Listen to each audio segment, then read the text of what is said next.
اے پروردگار حساب کتاب کے دن میری اور میرے ماں باپ کی اور مومنوں کی مغفرت کیجو، اور مومنوں یہ نہ سمجھنا کہ یہ ظالم جو کام کر رہے ہیں اللہ ان سے بے خبر ہے، وہ ان کو اس دن تک مہلت دے رہا ہے جبکہ دہشت کے سبب آنکھیں پھٹی کی پھٹی رہ جائیں گی اور لوگ سر اٹھائے ہوئے میدان قیامت کی طرف دوڑ رہے ہوں گے، ان کی نگاہیں خود اپنی طرف لوٹ نہ سکیں گی اور ان کے دل مارے خوف کے ہوا ہو رہے ہوں گے، اور لوگوں کو اس دن سے آگاہ کر دو جب ان پر عذاب آ جائے گا۔ تب ظالم لوگ کہیں گے کہ اے ہمارے پروردگار ہمیں تھوڑی سی مہلت عطا کر تاکہ ہم تیری دعوت توحید قبول کریں اور تیرے پیغمبروں کے پیچھے چلیں۔ تو جواب ملے گا کیا تم پہلے قسمیں نہیں کھایا کرتے تھے کہ تم کو اس حال سے جس میں تم ہو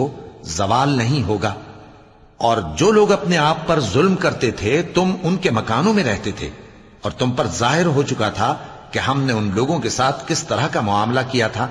اور تمہارے سمجھانے کے لیے مثالیں بیان کر دی تھیں۔